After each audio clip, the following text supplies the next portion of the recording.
Episode 17. Let's get some frets pressed. 1, 2, 3, 4.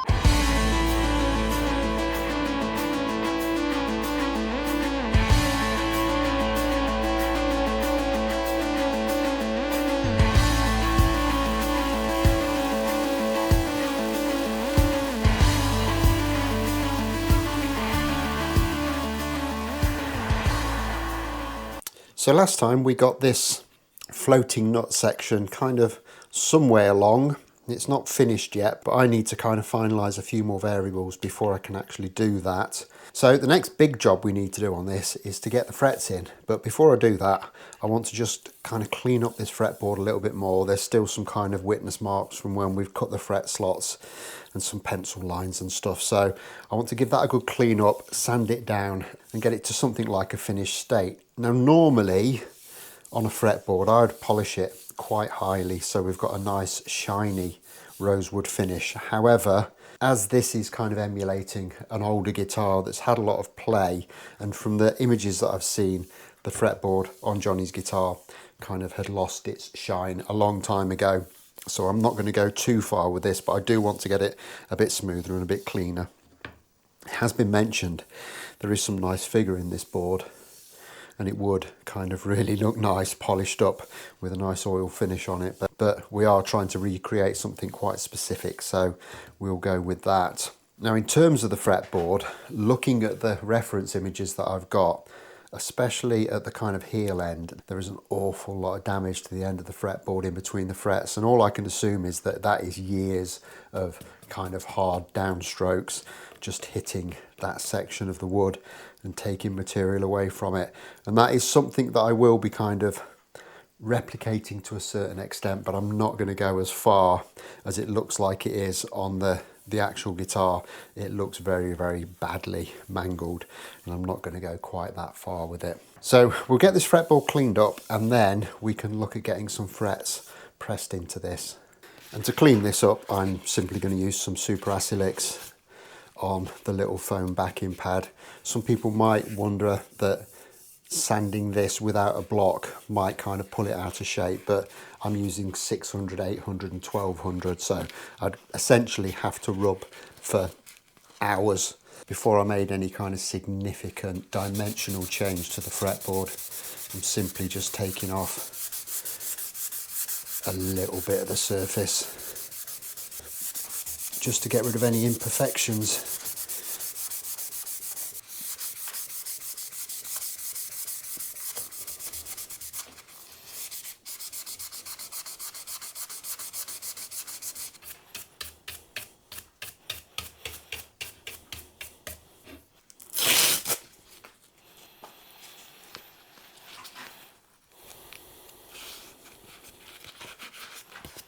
Let's move up to some 800.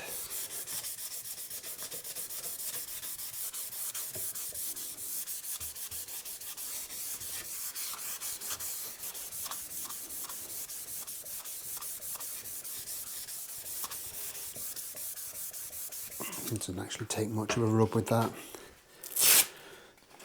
And we can go with some 1200, and I think that's as far as we need to go on this. And a very quick flash over.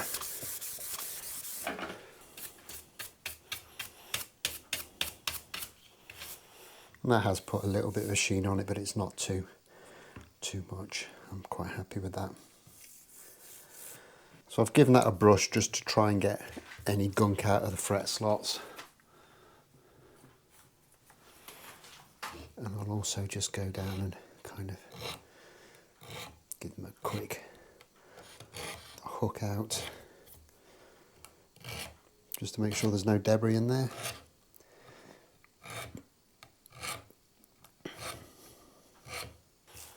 And we're pretty much ready to go.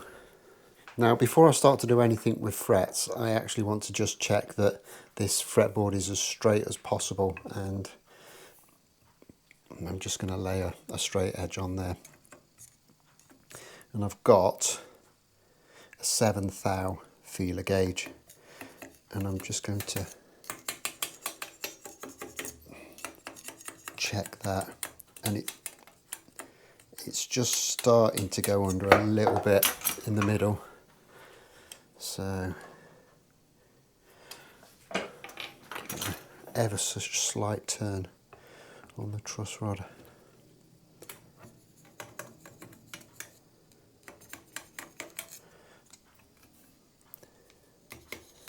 And that seems to have got it absolutely spot on. So to all intents and purposes, that is now absolutely dead straight. So no need to worry about that. So we can start to look at getting the frets put in here, and this raises the question now of what we do with this 0 fret, because I'll be honest with you, I've never done one before. This will be my first one, and I'm hearing conflicting things. I'm hearing some people say to me that the 0 fret should be slightly higher than the rest of the frets, and I'm hearing other people say that it should be the same height. I've done some investigation and there's all sorts of theories out there. The one that seemed the most compelling to me, and I think it's the one I'm going to go with, is that you should just treat the 0 fret exactly the same as the rest of them, and it should be the same height, and it's actually the angle of the strings as they sit over the bridge that makes the difference to the 1st fret, etc. I don't know. I'll be honest, I don't know, but this seems like the most logical way for me to go, so I'm going to do that. My worry is that if I put the frets in with a slightly taller 0 fret, I've got no way of levelling the rest of them. I'd have to leave the 0 fret out until after I've done that job, which to me just seems a little bit faffy, and I'm pretty certain that in a factory that would just be a kind of a no-go situation. It would just be so complicated and hold up different various stages of the production process that I can't see any company realistically doing that. So I'm going to go with putting exactly the same size fret in, the 0 fret. If I'm wrong and if it doesn't work, it's not a big deal just to whip that one out and put some slightly taller fret wire in. We'll just have to wait and see what happens. And to fret this up, I've just got some pre-cut stainless steel frets. They're all the same size. They are actually quite chunky. They're a lot chunkier than what would have been on this guitar initially, but I think that is a price worth paying just for playability as much as anything. And I'm just going to kind of go down and just cut them down somewhere near to size, and I'm also going to just kind of nip the tangs a little bit.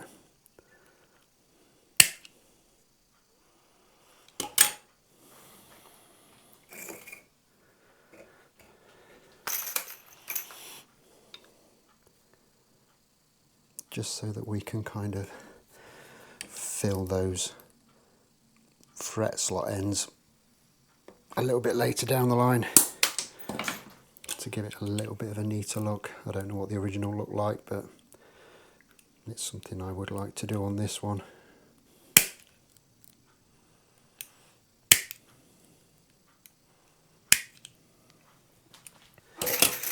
So I'll work my way down the board and I will get back to you once I've done all of that.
Okay, so that's all my frets cut. I've got my press set up on the bench, and I'm not really kind of fully sure how this is going to work because I haven't actually used this press in this configuration to push frets in when I've actually got the board mounted onto the neck.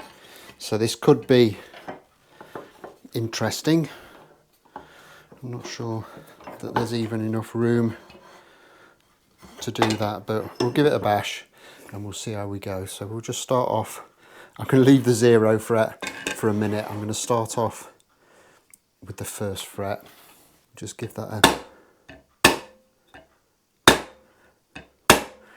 a tap to seat it.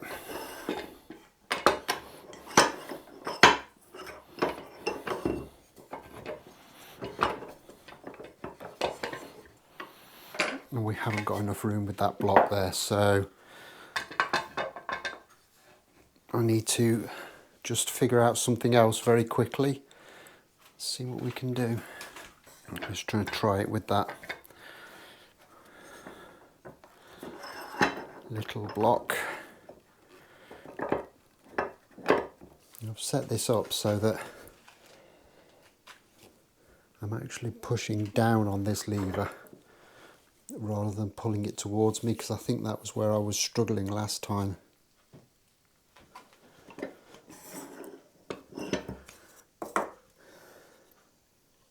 And that seems to have pushed in really, really nicely. I'll just give it another quick go.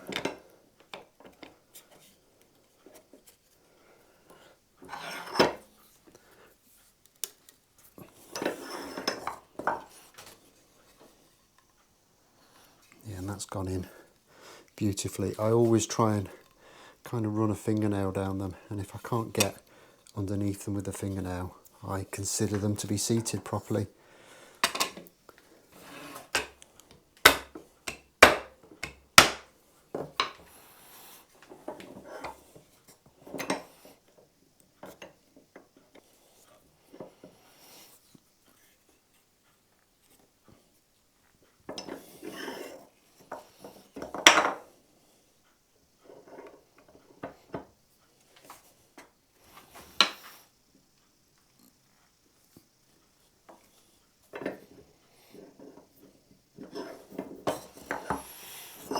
So I think now it's just a case of working my way down the rest of the board,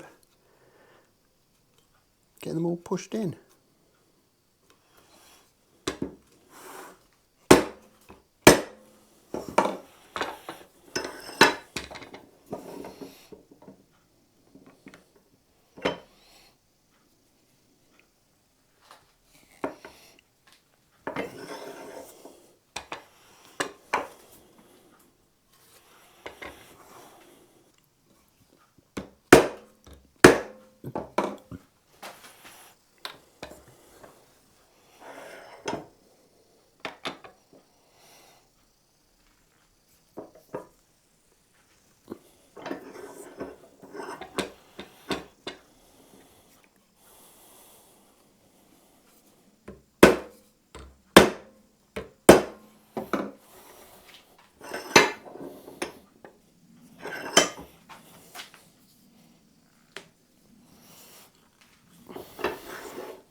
Now there was one thing I was going to mention when I was polishing up this fretboard, was someone mentioned in the comments that they have a very bad reaction to rosewood dust.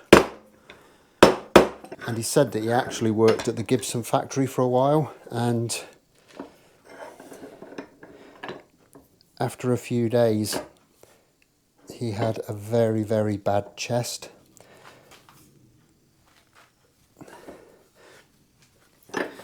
And the old hands at the factory said he had fretboard fever, and it was basically a bit of an allergic reaction to the rosewood dust, which gave him a very bad cough and a very bad chest. Now, I'm lucky. I don't have any kind of reaction to rosewood, but I know that some people do. However, I do have sometimes a little bit of a reaction to Wenge. So when I put a Wenge fretboard on, I'm always very careful to be wearing a mask when I'm sanding and stuff, because I do sometimes have a little bit of a reaction to that on my chest. As well as, of course, with Wenge, there's the question of the 65 million splinters that you'll get from the stuff. But I actually do quite like Wenge as a fretboard material, so I think those two little issues are somewhat worth it, because it's a very nice looking wood, and I actually like the feel of it under my fingers as well when I'm playing the instrument. Just feels nice.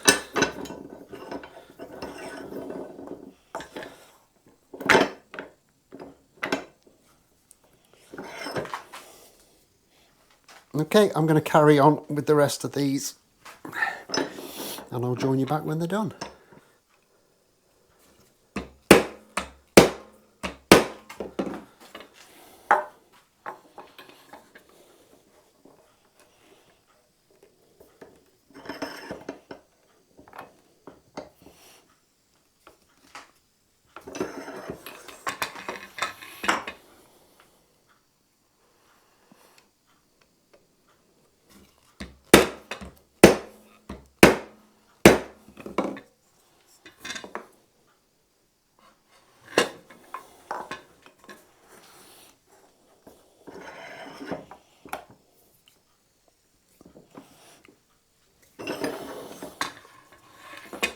And with those frets pressed in, we can actually now finally get this 0 fret installed.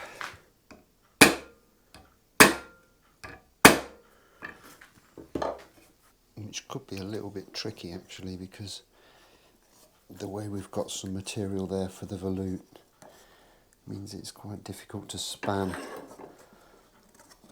the little gap in this press, but see what we can do. And that all seems to have gone in very nicely. So with that done, I'll get the press out of the way and we can start to get these frets trimmed down and tidied up a little bit. I'm actually very happy with the way that went. Anyone who's kind of followed my adventures with the fret press will understand that it hasn't been an easy journey, and that there has been kind of a substantial learning curve to get to where I am with this, but those seem to have pressed in really, really nicely. There is a little bit of inconsistency, but it really isn't kind of that much. From what I can see, there's the odd little high spot, but generally I'm very happy with that. They are a lot closer at this stage than anything I can remember doing before, so very good. So next up is we need to just start cleaning these up a little bit. I'm not going to kind of do the whole fret dressing process right now. I'll leave that for a little bit later down the line, but as it stands, these are just a little bit on the lethal side. So I'm going to first off just go down, and where I can just nip them off a little bit closer, and then I'll just get my kind of fret end file on the job first to just flush them off with the edge of the fretboard, and then we'll put a little bit of a bevel in as well.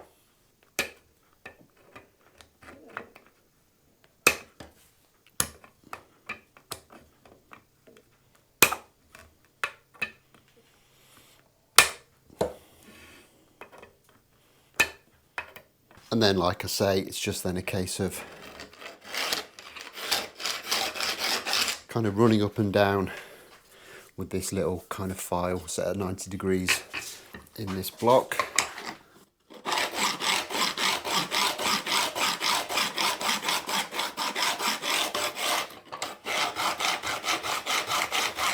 And then flip it over with the angle block.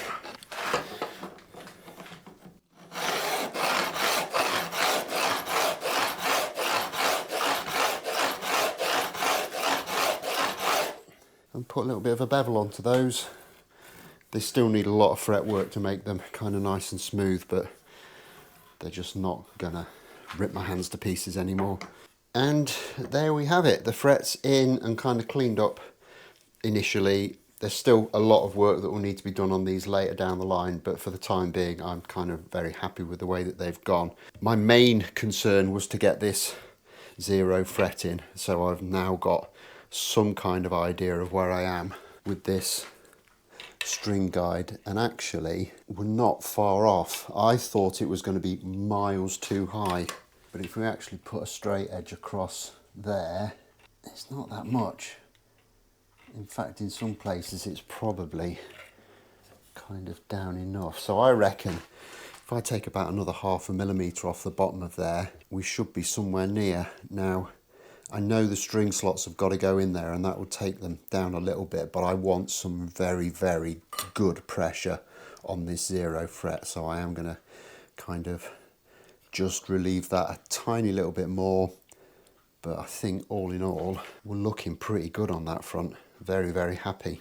So there is a bit more work that we need to do on this neck. We need to obviously carve it and we need to get this heel fitting in properly at the right angle and everything. But I think the paint on the body has been sitting long enough now.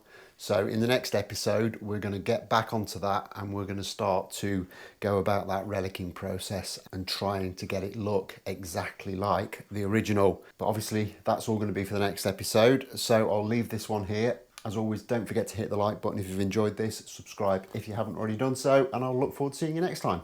Thanks a lot for watching. Bye bye.